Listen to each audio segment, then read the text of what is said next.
আসসালামু আলাইকুম রহমতুল্লাহি ওয়া বারাকাতুহু।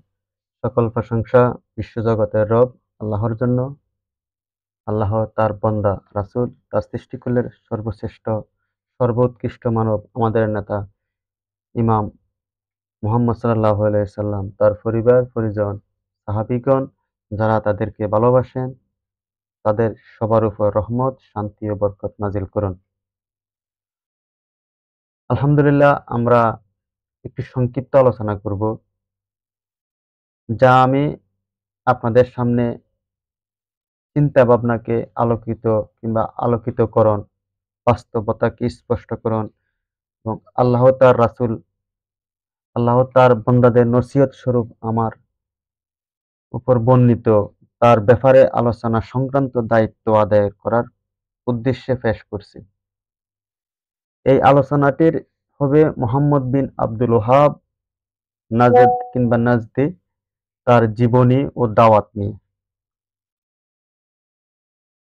যখন সংকলক বিন্দু দায়ী ও মুজাদ্দিদের সম্পর্কে আলোচনা করা হয়, তাদের অবস্থা, উত্তম বৈশিষ্ট্য,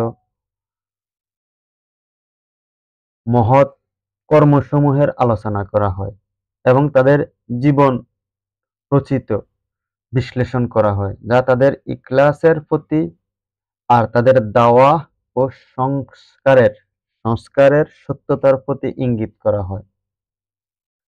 যখন এই সমস্ত উল্লেখিত সংস্কারদের আখলাক, কর্ম ও জীবনী সম্পর্কে আলোচনা করা হয়, তখন তাদের অন্তরসমূহ আগ্রহী হয় আর হৃদয়গুলো প্রশান্তি বোধ করে এবং দিনের প্রতি প্রত্যেক আগ্রহী ও সংস্কার ও সত্যের পথে আহ্বান করতে উৎসাহী ব্যক্তি তা শুনতে পছন্দ করে।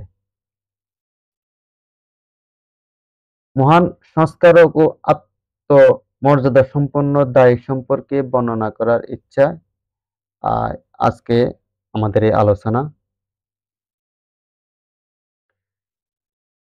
তিনি হচ্ছেন শায়খ জাজিরাতুল আরবের হিজরি দ্বাদশ শতাব্দীর ইমামে মুজাদ্দিদ ইমাম মুহাম্মদ ইবনে আব্দুল ওহাব ইবনে সুলাইমান ইবনে আলী আত-তামিমি আল-হাম্বলি।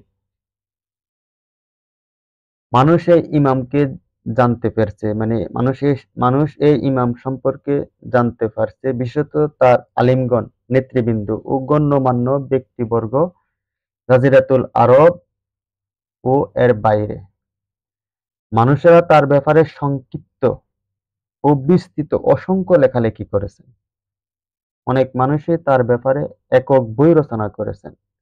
এমনকি প্রাচ্যবিদরাও তার ব্যাপারে অসংখ্য লেখালেখি করেছেন। আবার অন্যরাও নিজের সংস্কারের নিয়ে লেখা ও নিজেদের ইতিহাস নিয়ে লেখা বইসমূহের তার কথা উল্লেখ করেছেন। তাদের মধ্যে যারা নিষ্ঠাবান তারা তাকে বড় পর্যায়ের সংস্কারক, ইসলামের মুজাদ্দিদ, তিনি তার রবের পক্ষ হতে আসা হিদায়াত ও নূরের উপর ছিলেন বলে অতি অবহিত করেছেন, যদিও তাদের গণনা করা অনেক কঠিন। এদের মধ্যে অন্যতম হচ্ছেন বিশিষ্ট লেখক আবু বকর হুসাইন ইবনে গান্নাম আল ইহশাই। তিনি এই শায়েখ সম্পর্কে, মোহাম্মদ বিন আব্দুল ওহাব সম্পর্কে অত্যন্ত সুন্দর ও উপকারী লেখনী উপহার দিয়েছেন। তিনি তার জীবনী, তার সংগ্রাম সম্পর্কে দীর্ঘ আলোচনা করেছেন। তার গ্রন্থাবলী সম্পর্কে মহান আল্লাহর কিতাব হতে বিভিন্ন উদ্ভূত বিষয়সমূহ সম্পর্কে অনেক বিষয়ে লিপিবদ্ধ করেছেন।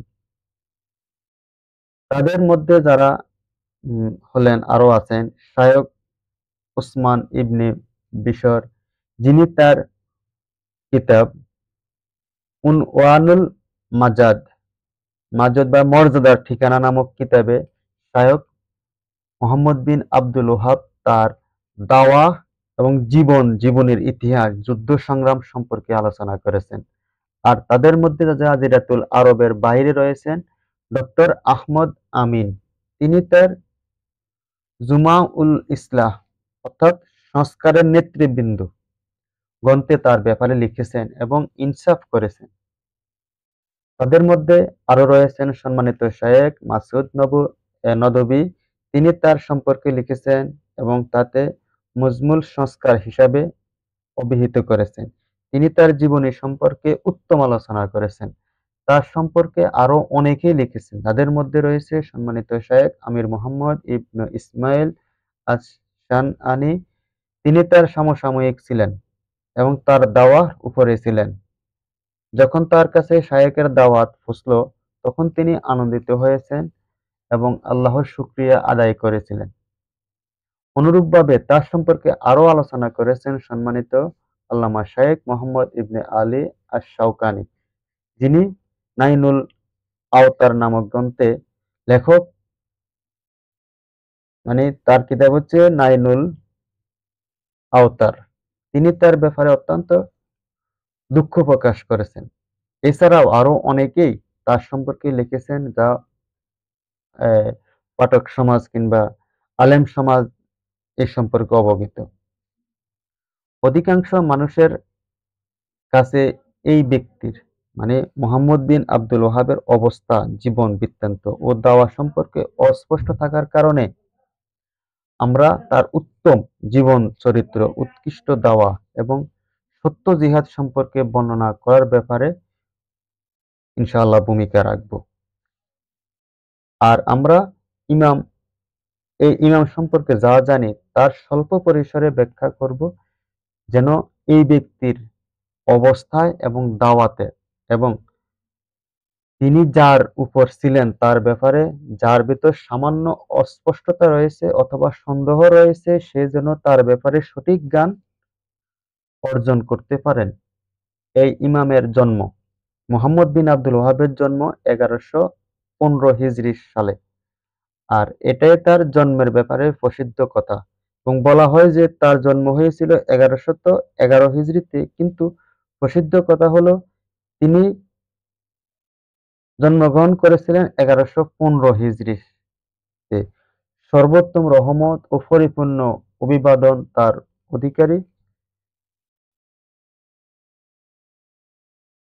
এবং তিনি তার পিতার কাছে, এই মুহাম্মদ বিন আব্দুল ওহাব, তিনি তার পিতার কাছে আল উওয়াইনাহ নামক শহরে শিক্ষা লাভ করেন। আর এই শহরটি তার জন্মস্থান ছিল। এটি হচ্ছে ইয়েমেনের অন্তর্গত নজদ, একটি সুপরিচিত গ্রাম, যা রিয়াদ থেকে উত্তর-পশ্চিমে অবস্থিত। রিয়াদ এবং এই শহরের মধ্যে ব্যবধান হচ্ছে 70 কিলোমিটার। সেখানেই তিনি উত্তমভাবে লালিত-পালিত হয়েছেন মুহাম্মদ বিন আব্দুল ওহাব। মুহাম্মদ বিন আব্দুল ওহাব ছোট বয়সে তিনি তার পিতা আব্দুল ওহাব, মুহাম্মদ হচ্ছে তার নাম আর আব্দুল ওহাব হচ্ছে তার পিতার নাম, পিতা আব্দুল ওহাব ইবনে সুলাইমানের কাছে কোরআন হিফজ করেন এবং পড়াশোনা ও ফিকহের জ্ঞান অর্জনের জন্য কঠোর পরিশ্রম করেন। তিনি ছিলেন অনেক বড় একজন ফকিহ ও যোগ্য আলেম, এবং তিনি আল উনাইস শহরের কাজী, তৎকালীন বিচারপতি ছিলেন। তিনি মুহাম্মদ বিন আব্দুল ওহাবের প্রাপ্ত বয়স্ক হওয়ার পর হজ করেন এবং আল্লাহর ঘর বাইতুল্লাহতে গমন করেন এবং হারাম শরীফের আলেমদের নিকট তিনি ইলম অর্জন করেন। এরপর তিনি মদিনার দিকে মনোনিবেশ করেন। তিনি সেখানে গিয়ে আলেমদের নিকট একত্রিত হন ও সেখানে কিছুকাল অবস্থান করেন এবং তৎকালীন সময়ে মদিনায় থাকা প্রসিদ্ধ বড় দুইজন আলেমের নিকট হতে তিনি ইলম অর্জন করেন। তাদের মধ্যে একজন হলেন শায়খ মুহাম্মদ ইবনে ইব্রাহিম ইবনে সাইব আল-নাজদি। তিনি মাজমা শহরের বংশোদ্ভূত। তিনি ছিলেন শায়খ ইব্রাহিম ইবনে আব্দুল্লাহ এর পিতা, যিনি আল আজবুল ফাইদ ফিল ইলমুল ফারাইদ নামক গ্রন্থ রচনা করেছেন। এছাড়া তিনি শায়খ মুহাম্মদ হায়াত আশ-সিন্ধি থেকেও মদিনাতে ইলম অর্জন করেন। এই দুজন আলেম মদিনাতে তিনি যাদের কাছ থেকে ইলম অর্জন করেছেন তাদের মধ্যে প্রসিদ্ধ। হয়তো তিনি এই দুজন ছাড়াও আরো অনেকের কাছ থেকে ইলম অর্জন করেছেন, যার সম্পর্কে আমরা জানতে পারি না কিংবা আমরা তাদেরকে চিনি না। জ্ঞান অর্জনের নিমিত্তে ইরাকের উদ্দেশ্যে রওনা করেন মুহাম্মদ বিন আব্দুল ওহাব। অতঃপর তিনি বাসরায় যান, বসরায়, ইরাকের বাসরায়। সেখানে আলেমদের সাথে একত্রিত হন এবং আল্লাহ যা চেয়েছেন সেই পরিমাণ তাদের থেকে ইলম অর্জন করেন। সেখানে তিনি আল্লাহর তাওহীদের দিকে দাওয়াত পেশ করেন, মানুষকে সুন্নাহর দিকে আহ্বান করেন এবং মানুষের কাছে এটা পেশ করেন যে সমস্ত মুসলিমের উপর ওয়াজিব যে তারা তাদের দ্বীনকে গ্রহণ করবে আল্লাহর কিতাব ও রাসূল সাল্লাল্লাহু আলাইহি সাল্লামের সুন্নাহ থেকে। তিনি এই ব্যাপারে আলোচনায় প্রবৃত্ত হন এবং সেখানে উলামাদের সাথে এই ব্যাপারে মুনাজারা করেন। সেখানে তার মাশায়েখের মধ্যে অন্যতম একজন ব্যক্তি ছিলেন যার নাম ছিল মুহাম্মদ আল মাজমুই। তিনি বসরার কতিপয় পথভ্রষ্ট আলেম তার উপর চড়াও হয়।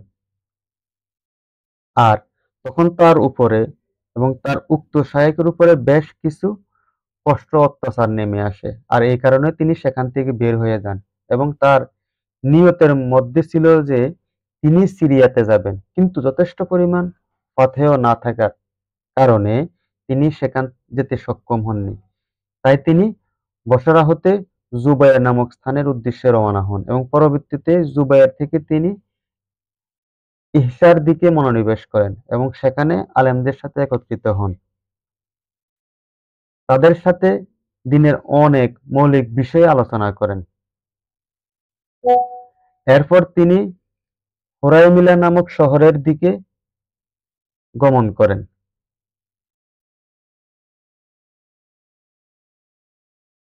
আল্লাহই ভালো জানেন এটা ছিল হিজরি দ্বাদশ শতাব্দী ৫ম দশকের মধ্যবর্তী সময়।